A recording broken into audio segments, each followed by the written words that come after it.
بالاخره هر چیزی، هر عددی، هر داستانی، هر تاریخی، هر روزی، هر دقیقه‌ای برای خودش فلسفه‌ای داره. یه فلسفه‌ای داره. اصلا شاید باورت نشه همین نشستن من تو از یه پیام تو یه ساعت مشخص بعد از یه داستان مشخصی به وجود اومد. ما رفتیم باشگاه که به یه چیزی بخوریم، بعد درباره یه موزه کافه‌ای صحبت بکنیم. آره. بعد بگیم چیکار بکنیم، بعد بگیم فیلم بذاریم، فیلممون رو بذاریم پخش کنیم. این فیلم اول شروع یه کارمون. آره. ببین بالاخره آدم از یه جایی شروع میکنه. دقیقاً. قرار نیست همیشه پروفشنال وارد بازی بشی. هیچ وقت قرار نبوده حرفه‌ای بیای وسط. ولی میتونی حرفه‌ای بشی. جواب میدونی چه اصلا فلسفه اینه؟ تو اگه کامل به دنیا بیای چیزی برای ارائه نداری.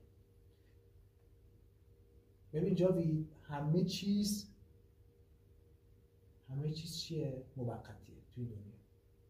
یه سری امکانات هست، یه سری شرایط هست، میتونی استفاده کنی، میتونی نکنی. خیلی جالبه. من میگم قدرتمندترین آدمایی هستن که از آپشناشون استفاده میکنن و هیچ آدمی بی آپشن نیست. جواد اینجا با کات من از الان شروع کنم. چطوره؟ باشه. گفتی سید دیگه. قرار شد بگی یزدان جان یه سلام نکنیم به بینندگان؟ آره. سلام به بینندگان عزیز. امروز پنجشنبه شب جمعه درست. شب جمعه عرضم به حضور شما 13 دی هم هست و ما بریم یه ویدیو بگیریم بابت یه سری داستانا و موضوعات و اینا حرف بزنیم و یه مراقبه‌ای توش با هم داشته باشیم، مدیتیشنی بکنیم. یعنی از هر دری سخنیه، مثلا همه چی توش هست. یه سری خاطره داستان تعریف می‌کنیم، یه سری داستان تعریف می‌کنیم، حالا تجربه باشه، خنده‌دار باشه، فام باشه و یه سری درسایی. مثلا من میتونم از همین اول داستان بگم که میتونه شما رو جلب این ویدیو بکنه، اینه که یه سری داستانایی تجربه می‌کنم واسه من که واسه همتون خاطره است یا خاطره قراره بشه. میتونین حسش بکنید. آره. این داستان یا زندگیش کردید یا زندگی منو زندگی می‌کنید. بله. ببین جاوید، کل مفهوم زندگی اینه که تو هر چقدر نگاهت این ور اون ور به افراد بیشتر باشه، تمرکز از خودت دورتره. اصلا همه چیز توی مشاهده و نظاره‌گر بودن انسان بر خودشه.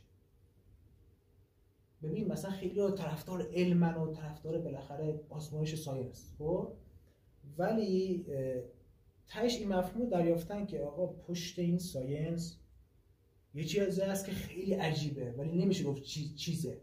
خب چه چیزیه؟ همه دیدی که آتئیستا جاوید. آره جاوید. آتئیستا چرا خدا رو باور ندارن؟ به این فکر کردیش آتئیستا چرا خدا رو باور ندارن؟ میدونی چیه؟ اونا قضیه رو میگن که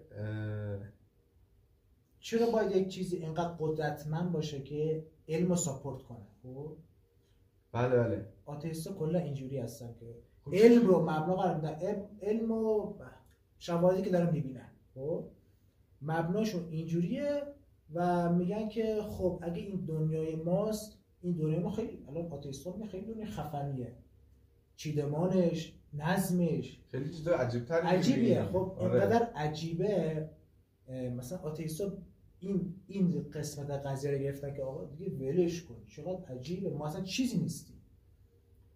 آتئیستا میدونستی جاوید تو ذهنشون اینجوری گذاشته که حتی اگر خدایی هم باشد بابا دیگه ولمون کن. مثلا طرف کامل بوده، یک مجموعه کامل چیزایی بوده که این کهکشان‌ها هستی کلا خلق شده. ببین میفهمم داری میگی تاش میرسه به بالاخره یه خدایی، مثلا مردایی که باور داریم خدا کیه چیه. درسته. مفهوم از خدا میگی فهمیده اینو قضیه رو ول کرده. آفرین، ول کرده. یعنی دوشه دوگانگی تو ذهنش. من یه نظریه رو میخوام بهت بگم. نظریه که میگه که تو خدایی، نظریه مسلمانی نیست، آفرین. هیچ دینی نیست، همه دینا خدا دارن، قبول کن. دقیقاً. یه آدم خوب دارن، تو سریال‌های خارجی هم می‌بینی اینا خدا دارن. اوه مای گاد. حالا منظورش از خدا خدایی که خودشون زندگی کردنه.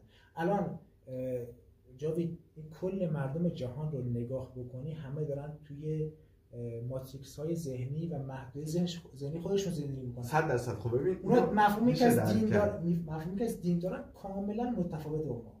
آقا من اینو من راحت درک میکنم تو چی میگی. حتی میگم شده حرفایی که تو خیلی بعد از وقت گذاری من قبلا تجربهش کردم. ببین داشتم امروز با یکی صحبت میکردم، بهش گفتم که تو خدای خودتی، تو کسی هستی که من آفریدی. مثلا بهش گفتم فلانی تو من آفریدی، من مثلا فلانی آفریدم، فلانی رو آفریدی، فلانی رو آفریدی که فلانی و فلانی فلان فکر رو بکنم فلان چیز بیافرین. شاید باورت نشه من داشتم مثلا به طرف نشسته مثلا میگفتم گرد من تو میفهمی. ببین تو الان چقدر فلانی گفتی، الان بینندگان خب اینقدر تو ذهنشون پخش و پلا شد همه چی این فلانیشه، من چون زندگیش کردم و تجربه کردم با اون تمام فلانی‌ها رو تو ذهنم تداعی میکنه. این میفهمه الان چی میگه. الان ببین جاوید الان خصوصی ترین چیزامون در کسری از ثانیه رد و بدل شد به خودمون ولی کسی نفهمید. بله آفرین.